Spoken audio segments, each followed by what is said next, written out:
Allahumma salli ala Sayyidina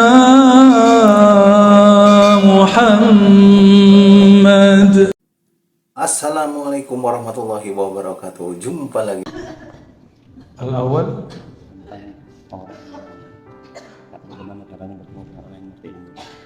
bagaimana cara mengakses atau ketemu al-wali, al-kutub, al-ghaus ya. Caranya harus mengerti ciri-cirinya, lalu terhubung dengan orang-orangnya. Masalahnya orang ini Allah sembunyikan 70 lapis, Pak. Wajahnya bisa ribuan wajah. Maka di sini orang melihatnya begini. Dan gak mungkin dia kayak kita-kita ini kemana-mana pakai kopiah ya. Orang Madura kan kemana-mana pakai kopiah, Pak ya. Kalau di ilmu hadis itu orang Madura paling cocok jadi ahli hadis. Karena di ilmu hadis itu orang kalau copot kopiah khawarimul muru'ah itu tuah dia langsung jatuh. Apa bahasa orang sini itu? Marwah dia langsung jatuh. Benar marwah ya. Muru'ah bahasa Arabnya. Saya lihat di pasar aja pakai kopiah. Karena sholat juga belum tahu. Sholat subuh, kita lagi sholat subuh, dia lagi pakai kopiah semua. Emang udah jadi tradisi. Luar biasa. Kita nggak boleh suzon, siapa tahu udah ada sholat duluan. Cuma kan lintasan hati ini kan bisa nakal. Orang sholat kok dia malah ke pasar. Padahal dia sholat di pasarnya, kan bisa jadi. Bisa jadi. Biasa, suuzon ini kan dari setan. Kita sama setan ya tipis-tipis lah. Bisa ke setan, bisa ke malaikat. Dua-duanya dekat ke sini. Malaikat dan setan itu sama-sama tidak masuk ke kolbu, tapi sama-sama dapat izin membisikkan sesuatu ke dalam kolbu. Malaikat aja nggak tahu, Pak, wali al-ghaus itu siapa, kecuali Sayyidina Jibril, Sayyidina Mikail, Nabi Khidir, nggak ada yang tahu. Jadi malaikat aja nggak ngerti kalau ini adalah wali al-ghaus, karena penampilannya nggak kayak orang Madura, kayak kopiah, nggak pakai serban. Kalau ada orang, Bapak nih ngelihat ada kiai ikut main kartu gimana? Percaya nggak dia kiai? Sulit kita percaya. Bisa jadi Allah kemudian sembunyikan dia dengan laku-laku begitu, lakon namanya. Bisa jadi. Makanan ini banyak, yang begini tuh banyak. Jadi nggak boleh juga langsung oh kayaknya ini nih jidatnya udah lebar nih, hidungnya mancung. Tunggu, jidat lebar, hidung mancung itu kelihatan nanti semua setelah diislah. Ada kata kunci daripada al-wali al-ghaus ini yang nanti lewat beliau kita tahu al-mahdi, bahwa al-mahdi itu diislah dalam semalam. Apa arti islah? Diperbaiki Allah zahirnya supaya sesuai dengan batinnya dalam semalam. Berarti sebelum itu al-mahdi zahirnya berantakan, zahirnya gak ketahuan. Tapi yang pasti al-mahdi itu min waladi Fatimah, keturunan Sayyidah Jadi kalau ada zuriat Nabi tidak dipercaya oleh sekelompok orang, kelompok ini adalah alat-alatnya Dajjal, walaupun jenggotnya sama dengan Habib Umar. Paham? Ada nggak kelompok yang nggak percaya habaib sekarang? Banyak. Itu kelompok antek-anteknya Dajjal. Ada nggak? Saya banyak ketemu. Kita ini cinta ke semua habaib, meskipun mereka beda politik. Yang penting dia Habib, ana uhibbuka. Masalah kita ikut pemikirannya itu lain cerita. Habib kalau nggak ngaji ya jahil juga. Habib kalau nggak sholat ya fasik juga. Habib kalau dia ngaji, dia bermakrifat, lebih cepat jalan rohaninya daripada kita. Karena di darahnya sudah ada darah Nabi Sallallahu Alaihi Wasallam. Jadi jangan berlebihan juga. Kita hormat ke habaib, tapi tidak semua dari habaib itu benar. Kita takzim. Kenapa kita takzim? Karena jangan-jangan Al-Mahdi dari fam yang ini, fam yang itu, fam yang ini. Kita kan nggak tahu. Siapa tahu dari fam yang ini, gitu. Ini rahasianya kenapa harus hormat kepada Ahlul Bait. Ya. Ustaz, kok ada Habib begini? Ya balik lagi, kenapa ada Habib begitu?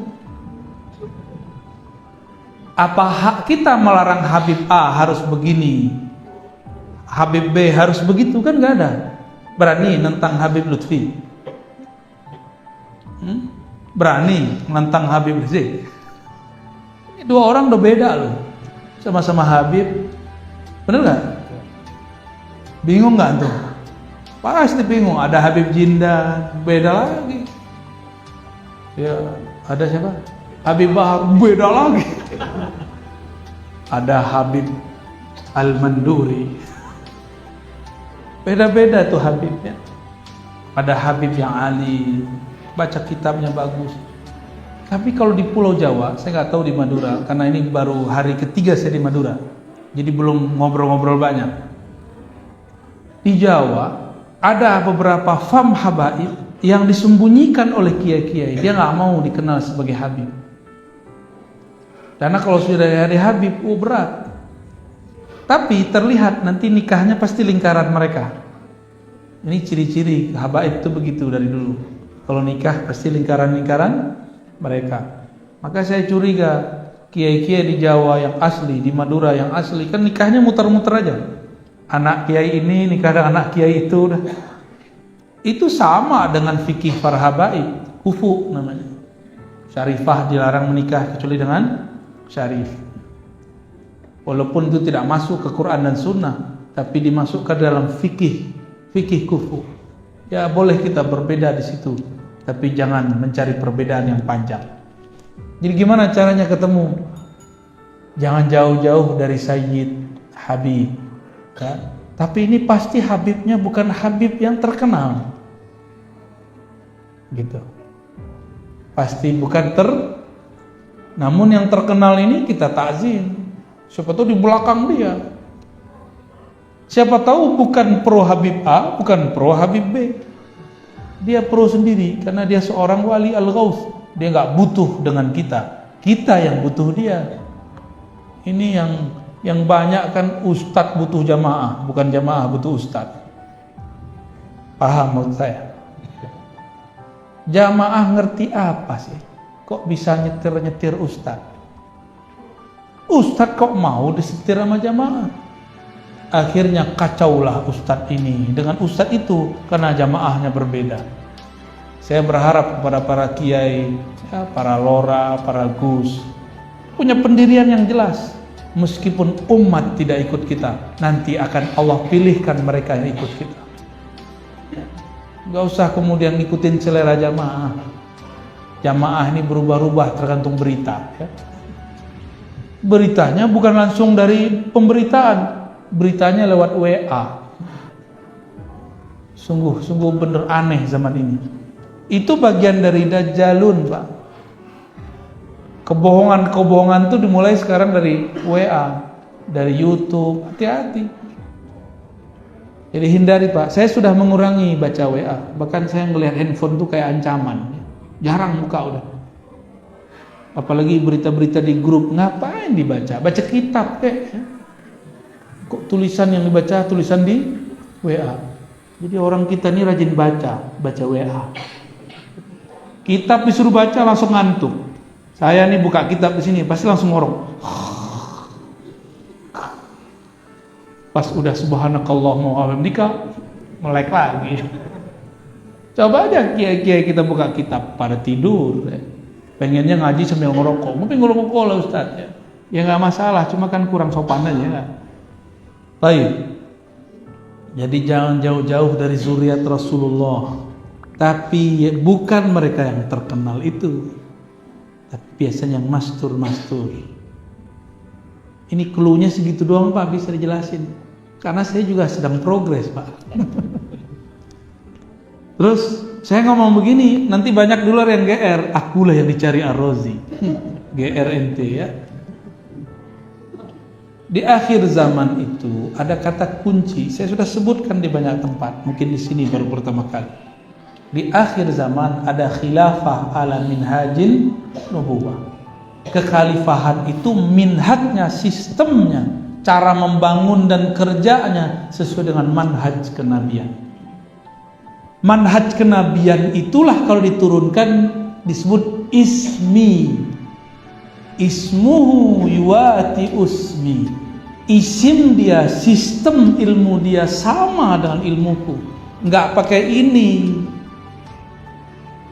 tapi pakai ruh. Pakai apa? Kalau ruh itu tempat Allah mengirimkan wahyu dan ilham. Maka gerak dari wali al-ghaus bukan pakai kecerdasan ini, dia pakai kecerdasan ruh. Ruh ini suka-suka Allah, maka dia tiba-tiba berubah, tiba-tiba begini, tiba-tiba begitu. Beda dengan otak kita, kita pengennya rapi, 1, 2, 3, 4, 5. Kalau ruh kan enggak, dari 1 bisa loncat ke 7, 7 bisa mundur lagi ke 3. Suka-suka ahlur ruh, karena ahlur ruh ini mereka unlimited. Hampir ketahuan mereka mundur lagi, jadi 0 lagi, nggak ketahuan. Ntar mulai lagi nanjak, begitulah terus. Jadi kita nih mikir, kayaknya udah muncul nih, kita dekatin hilang, kayak gitu modelnya, ya. Jadi penciriannya apa? Minhajnya minhaj nubuwah. Nubuwah itu artinya al ilmu billah, ilmu mengenal Allah dan adanya di ruh. Udah dapat 2 itu Pak, ahlul bait, ilmu ruh. Berarti kalau dia politisi nggak masuk. Dia ngartis nggak masuk, dia ustadz terkenal belum masuk, Habib terkenal bukan mereka. Tanya aja mereka, Bapak kalau nggak percaya tanya sama Habib terkenal, pasti dia bilang saya lah bukan Mahdi, saya cuma orang Imam Mahdi. Terima kasih. As-salatu wassalamu alaika ya sayyidi ya habibi ya abal arwah ya Rasulullah.